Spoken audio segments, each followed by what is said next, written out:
Shalom, shalom, bien-aimés dans le Seigneur, soyez bénis ce soir.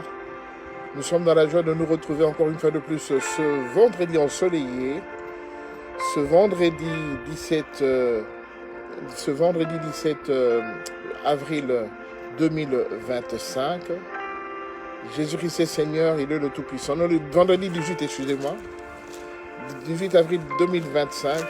Nous sommes dans la joie bien-aimés de nous retrouver pour ce message que le Seigneur a tenu que nous puissions passer ce soir. Nous allons d'abord prier pour remettre tout entre les mains du Seigneur, afin que lui seul puisse prendre la suite de ce moment.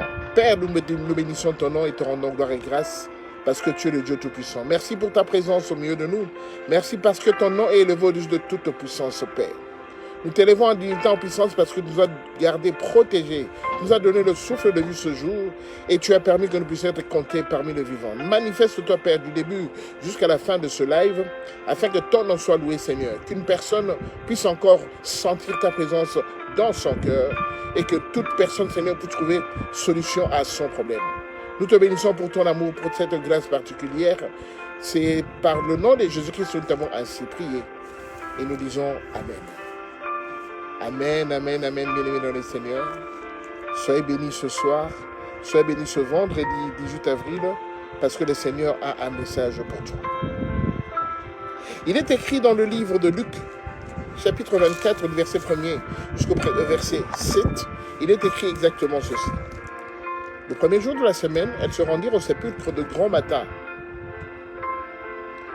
portant des aromates qu'elles avaient préparés. Et quelques personnes les accompagnaient. Elles trouvèrent que la pierre avait été roulée de devant les sépulcres, et étant entrées, elles ne trouvèrent pas le corps du Seigneur Jésus. Comme elles ne savaient que penser de cela, voici deux hommes leur apparurent en habits resplendissants. Saisies de frayeur, elles baissèrent le visage contre terre, mais ils leur dirent « Pourquoi cherchez-vous parmi les morts celui qui est vivant? Il n'est point ici, mais il est ressuscité.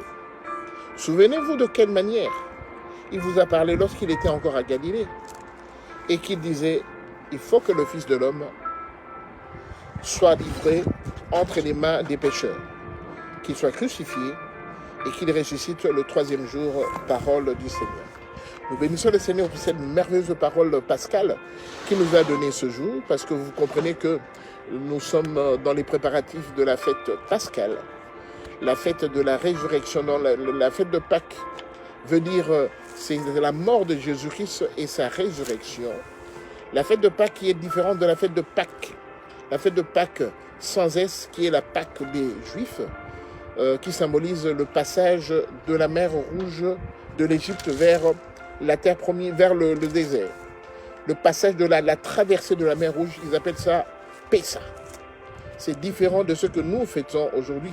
Parce que notre Pâques, c'est la mort et la résurrection du Seigneur Jésus-Christ de Nazareth.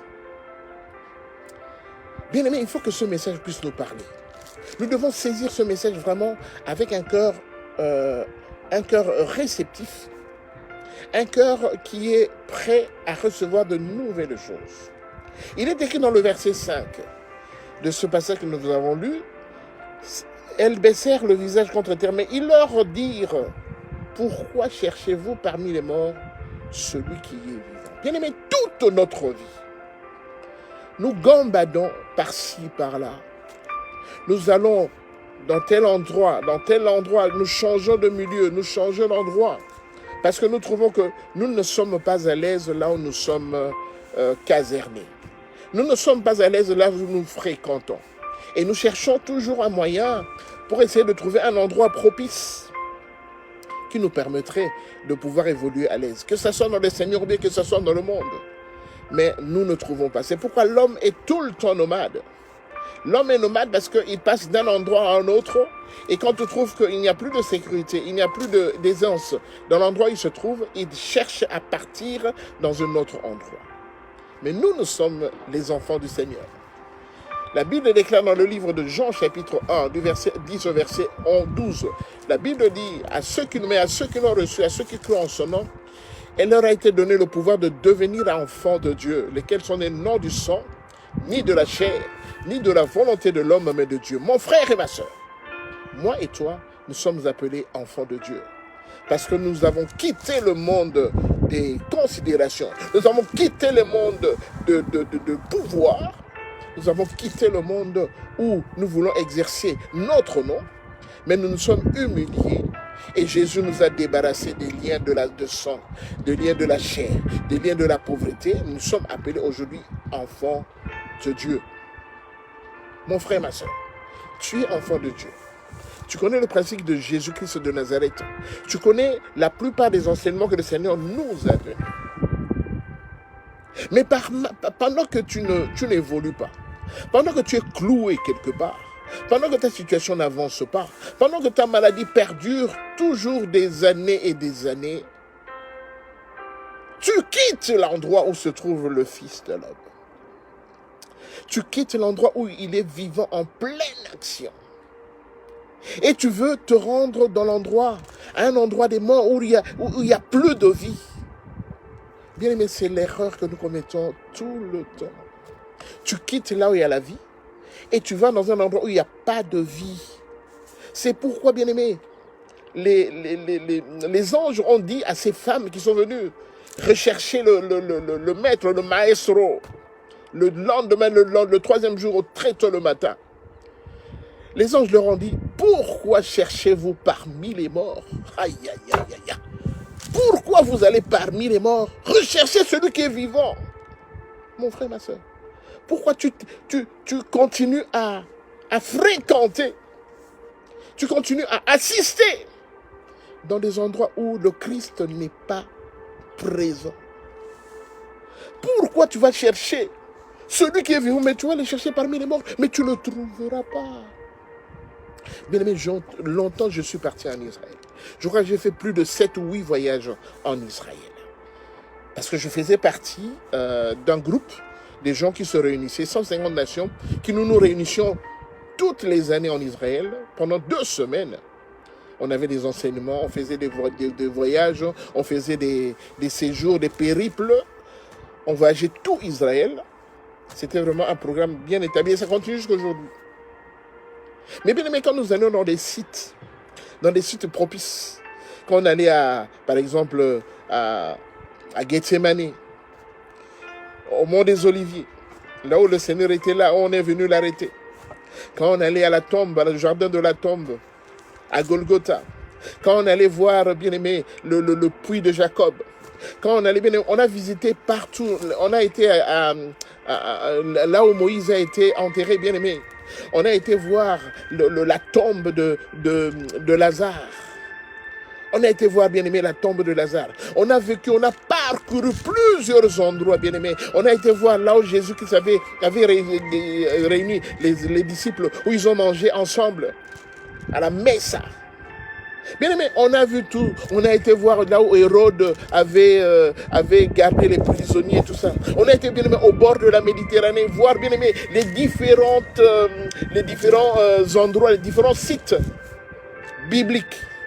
On a été voir ça, bien aimé. On a été au mur de Lamentation. Bien aimé, on a été partout. Mais partout où on allait, qu'est-ce qui se faisait? Quand on allait dans ces endroits, bien aimés, on essayait toujours, dans chaque endroit, essayer de se mettre en prière, de prier, de demander la grâce du Seigneur, de demander que le Seigneur puisse encore agir puissamment, que le Seigneur puisse encore se rétablir dans notre vie. On allait, bien aimé, à Golgotha, bien aimé, dans la tombe, bien aimé, dans la caverne où il y avait la tombe de Jésus. C'est ce qui est notre enseignement de ce jour. On allait à cette tombe-là. Bien aimé, on entrait. Parce qu'on a mis, on a mis une grille entre là où était entreposé le cercueil le cercueil de Jésus, si je peux appeler cercueil, et là où la famille devait rester en face pour se recueillir. On a mis une sorte de grille en fer, pour que les gens ne rentrent pas là-dedans. Bien aimé, on venait là-bas, on s'agenouillait, on tenait la grille, on priait, bien aimé, on pleurait même. On pleurait parce qu'on voulait que Jésus se manifeste dans notre vie. Bien aimé, on gardait toujours des vestiges, bien aimé. On repartait avec beaucoup de cadeaux qu'on a achetés, beaucoup de symboles qu'on a achetés parce que l'Église catholique a ouvert un magasin à côté. où ils vendent tous les symboles bibliques. On prenait ça, on ramenait à la maison, bien aimé. On décorait même la maison avec ces symboles-là. S'il faut parler même des huiles d'onction, s'il faut appeler, ce que beaucoup appellent les huiles d'onction, on a acheté plusieurs sortes d'huiles d'onction, on a ramené à la maison quand on a quitté Israël. Parce qu'on croyait fermement que celui qui est vivant se manifestera dans ces vestiges, dans ces objets, dans ces présents qu'on a ramenés dans nos maisons. Alléluia. Pourquoi cherchez-vous parmi les morts celui qui est vivant? Bien aimé, il m'a fallu beaucoup de temps pour comprendre que Jésus-Christ n'est pas en Israël actuel. Jésus-Christ n'habite pas en Israël. Jésus, il est dans mon cœur, il est dans ton cœur. Bien aimé, il suffit seulement de croire. Il suffit seulement de croire. Il habite dans ton cœur. Mais il m'a fallu du temps, bien aimé. Même pour me débarrasser de tous ces objets-là, bien aimé. On achetait des kippas, on achetait des talites, on achetait, bien aimé, comment on appelle ça, le chandelier. On décorait la maison avec des chandeliers. Il y avait toujours des symboles d'Israël dans la maison. Quand tu rentrais chez moi, il y avait des symboles d'Israël partout. Pour symboliser que le Christ, je l'ai ramené chez moi. Alléluia! Mais j'aimerais te dire ce jour que c'était bien aimé. C'était seulement donc une sorte de comment on dit ça? Une sorte de confusion qui était dans ma tête. Parce que Jésus-Christ actuel n'est plus en Israël. Je le dis et je le répète. Je serai méchant vis-à-vis de certains. Et je risque même de choquer certains. Je te dis ce soir que Jésus-Christ n'est plus en Israël. Jésus, il est dans ton cœur. Ça dépend de la façon dont tu prends la chose. Ça dépend de la façon dont tu considères la chose. Mais j'aimerais te rassurer. Même si tu n'as jamais été en Israël, je te rassure que Jésus n'est plus en Israël. Jésus, il est dans ton cœur. Bien aimé, Israël, Jérusalem, aujourd'hui, c'est un lieu touristique. C'est un lieu touristique. Peut-être dans ta vie, ce serait intéressant d'aller voir un peu ce que tu lis dans la Bible, de voir ces endroits-là en live. Mais cela ne veut pas dire que Jésus-Christ est toujours là. Jésus-Christ, il n'est plus pour les Juifs seulement, il n'est plus pour les Israéliens maintenant, il est pour tous ceux qui croient en lui, qui l'ont accepté comme Seigneur et Sauveur. Voilà pourquoi, bien-aimés, voilà pourquoi les anges ont dit à ces femmes, ils ont dit, pourquoi recherchez-vous celui qui est vivant? Parce qu'au moment où vous le cherchez ici dans la tombe, il n'est plus là, il est ressuscité. Il n'est plus là, il est parti, il est ressuscité. Bien-aimés, et c'est avec la résurrection de Jésus-Christ que la grâce s'est quintuplée. La grâce de Jésus s'est quintuplée par rapport à ce qu'il était quand il était Emmanuel, Dieu parmi les hommes. Mais dans ce texte, dans le message que nous allons passer ce soir, il y a un verset qui me tient à cœur. Et c'est ça qui est la base de notre réunion de ce soir. Un verset particulier me tient à cœur. C'est le verset 2. La Bible dit, elles trouvèrent que la pierre avait été roulée de devant le sépulcre. J'essaie de paraphraser. Quand les femmes sont arrivées à cet endroit-là, qu'est-ce qu'elles ont trouvé? Les maris, quand ils sont arrivés là, elles ont trouvé que la pierre, bien aimé, vous savez, en Israël, dans le temps, en fait, on n'enterrait pas les gens comme on le fait actuellement. On ne creusait pas des fosses pour mettre le cercueil et couvrir le cercueil, tout ça, non. On ne le faisait pas comme ça. On creusait des grottes. On creusait des grottes. On creusait, on allait jusque beaucoup plus loin. Et on prenait la sépulture de la personne. On prenait le cadavre, on l'emmaillotait de couverture, tout ça, et on allait le déposer dans un endroit. Et puis, on ressortait, on créait une sorte de maison qui gardait le cadavre là-dedans. C'est ainsi que quand Jésus-Christ est allé voir Lazare, il a prié, il a dit, Lazare sort. Quand Lazare est sorti, il est sorti de la tombe. Il est sorti de cette maison, de cette caserne. Jésus a dit, déliez-le et laissez-le aller. Parce qu'il était lié. Un cadavre, bien aimé en Israël, on le liait, on l'enveloppait de couverture, de drap, tout ça. Et c'est comme ça qu'on allait l'ensevelir, le placer en bas. Mais quand ils sont arrivés, la femme savait que Jésus, on a mis dans cette grotte, et puis on avait roulé la pierre. Bien aimé, la pierre, c'est comme en fait, c'est une grosse pierre. Quand vous allez à Golgotha aujourd'hui, vous allez voir l'entrée qui est là, et à côté de l'entrée, c'est comme un rail en béton.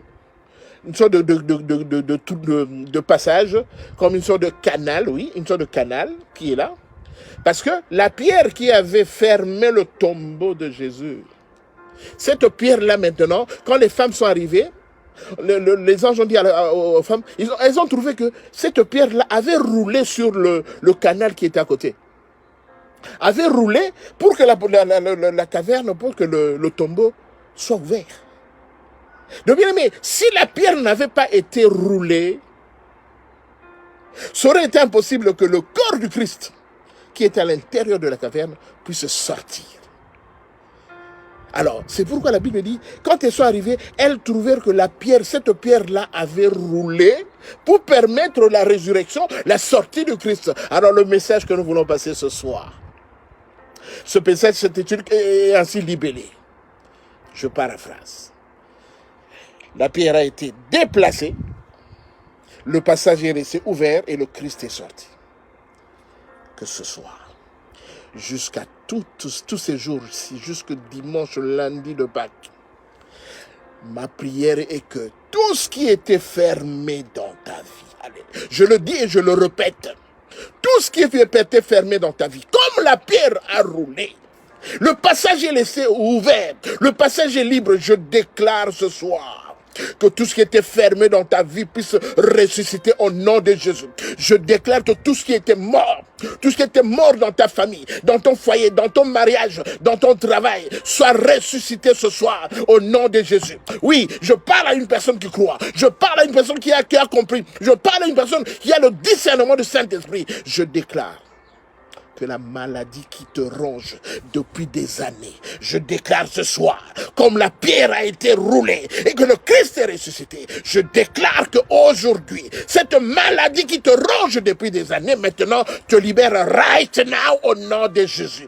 Je le dis et je le répète, tu ne crois peut-être pas, mais moi je te dis, couvert par le Saint-Esprit, ayant la foi, que le Seigneur voudrait que ce soir, que tu sois libre. Que pendant tout ce temps, que tu sois libéré de cette emprise démoniaque, sorcellerique, satanique, qui t'empêche de procréer, qui t'empêche d'être féconde, toi qui es en mariage depuis des années, et que tu n'arrives pas à faire des enfants, je déclare maintenant que cette chose qui bloque tes trompes, qui bloque ton utérus maintenant, te libère maintenant au nom de Jésus. Je déclare que tout obstacle dans ta vie, fléchisse ses genoux, car la Bible déclare, devant la croix, tout genou fléchit, et tout en confesse que Jésus-Christ est Seigneur et Sauveur. Et je te déclare que Jésus-Christ était ressuscité. Jésus-Christ était ressuscité parce que la pierre avait roulé. Et je déclare qu'aujourd'hui, la pierre roule devant ton tombeau, la pierre roule maintenant, et tu es libre maintenant d'évoluer. Tu es libre maintenant d'évoluer. La Bible dit, il y a un temps pour chaque chose. Il y a un temps pour chaque chose. Tu es resté pendant longtemps dans la stérilité. Maintenant, la fécondité revient au nom de Jésus. Tu es resté longtemps dans le chômage. Maintenant, le travail revient au nom de Jésus. Tu es resté longtemps dans le célibat. Je déclare que maintenant, que le mariage revienne au nom de Jésus. Tu es resté longtemps dans l'échec. Je déclare que la victoire maintenant, la victoire, comme Jésus a conquis les ténèbres. Jésus l'a remporté. Jésus est ressuscité. Je déclare que maintenant, que la victoire te suive partout où tu seras. Dans tout ce que tu entreprendras, la victoire te suivra partout au nom de Jésus. La Bible déclare tout ce que vous demanderez en priant. Croyez que vous l'avez reçu et vous le verrez s'accomplir. Je déclare que tous tes besoins, tous les besoins de ton cœur sont maintenant satisfaits au nom de Jésus. La Bible dit, dans le livre de Psaume, chapitre 37, verset 4, il dit, fais de l'Éternel tes délices, il te donnera ce que ton cœur désire. Je déclare que maintenant, que l'Éternel, comme tu en fais tes délices, comme tu fais de l'Éternel tes délices maintenant, Tout ce qui était fermé maintenant seront ouverts au nom de Jésus. Maintenant, tu vas vivre la paix. Tu vas vivre les délices. Tu vas vivre les délices. Tu vas vivre les meilleures choses du monde. Oui, quel que soit le temps qu'a duré les ténèbres, maintenant le soleil est apparu. Le soleil est apparu parce que Jésus a été ressuscité, car la pierre a été roulée. La pierre a été roulée dans ta vie maintenant. Tu es libre. Tu es libre d'évoluer. Tu es libre de prospérer. Parce que le Seigneur qui t'a appelé, le Seigneur qui connaît ce que ton cœur désire, le Seigneur te le donne ce soir. Je te demande seulement d'ouvrir ton cœur. D'ouvrir ton cœur maintenant, d'avoir la foi, et le Seigneur agira, il agira, parce que tu es prêt à accepter ce qu'il te propose, parce qu'il est le Tout-Puissant, il est le Dieu, l'Éternel des armées, il est le Tout-Puissant, ouvre ton cœur, parce que Jésus, il est devant ton cœur, il est en train de frapper, il veut rentrer dans ton cœur, il dit, voici je me tiens à la porte, je frappe, quand quelqu'un entend ma voix, il ouvrira sa porte, je rentrerai chez lui, et lui, je souperai avec lui, et lui avec moi. Oui, aujourd'hui, le Seigneur veut souper avec toi, parce que la pierre a roulé. Le Seigneur veut souper avec toi. Il te demande maintenant d'ouvrir seulement ton cœur. Il est là, il te donne la paix, Reçois mon frère, reçois ma soeur, reçois ce message puissant, parce que la pierre a roulé, et Jésus-Christ est notre Pâque. Il est là, il est venu auprès de toi. Il a vu que tu as longtemps pleuré. Tu as longtemps cherché. Tu es allé partout pour trouver la solution à ton problème. Aujourd'hui, la solution, c'est Jésus-Christ de Nazareth, parce que la pierre a été roulée. Comme la pierre a été roulée, lui, il est ressuscité. Et toi aussi, maintenant, tout ce qui était mort dans ta vie est ressuscité ce soir au nom de Jésus. Père de gloire, je bénis ton nom parce que tu es le Dieu Tout-Puissant. Je bénis ton nom parce que tu es celui-là qui dit un mot, la chose s'accomplit.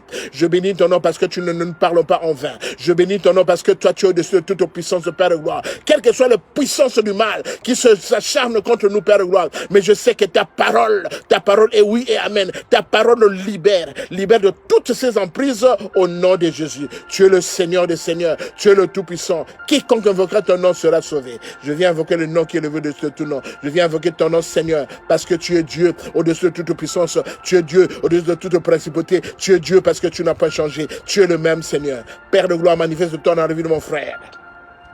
Manifeste dans la vie de ma soeur, que tous ces trois jours, Père de gloire, pendant le week-end de lundi, Pâques, Père de gloire, Jésus, qu'ils puissent voir la manifestation de ta grâce, parce qu'aujourd'hui, c'est le 3e jour dans la vie de mon frère. Aujourd'hui, c'est le 3e jour dans la vie de ma soeur, le jour où la grâce était arrivée et le Christ était ressuscité. Je déclare que tout ce qui était mort est ressuscité dans la vie de mon frère et de ma soeur, au nom de Jésus. Merci pour ton amour, Seigneur. Merci pour cette grâce particulière que tu nous as accordée ce soir, car c'est en toi qu'appartiennent le règne, la puissance et la gloire. C'est dans le nom de Jésus-Christ de Nazareth, celui qui est ressuscité, celui qui vit d'éternité en éternité, celui qui vit au-dessus de toute puissance, celui qui règne en maître. C'est en son nom puissant que nous t'avons ainsi prié. Et nous disons Amen. Amen, amen, amen, bien aimé le Seigneur, soyez bénis, reçois la puissance de la résurrection, parce que Jésus-Christ est Seigneur, Jésus-Christ est Seigneur. Soyez bénis, bien aimés, d'avoir passé ce moment ensemble avec nous, que le Seigneur vous bénisse partout où vous êtes, célébrez avec joie. Vraiment avec joie, une joie que tu n'as jamais éprouvée, mais cette fois-ci fais-le, célèbre avec une joie intense cette prière, cette fête de la résurrection, cette fête de Pâques. Le Seigneur aura compassion de toi. Il aura compassion de toi. Mais sache que tout ce qui était enterré dans ta vie ressuscite right now au nom de Jésus. Si le Seigneur le veut encore, on se reverra. On se revoit le lundi prochain à partir de 8h30 pour notre live. Et ce sera encore un live qui aura trait à la résurrection parce que notre Dieu, il est puissant, il est vivant. Soyez bénis. Shalom, shalom.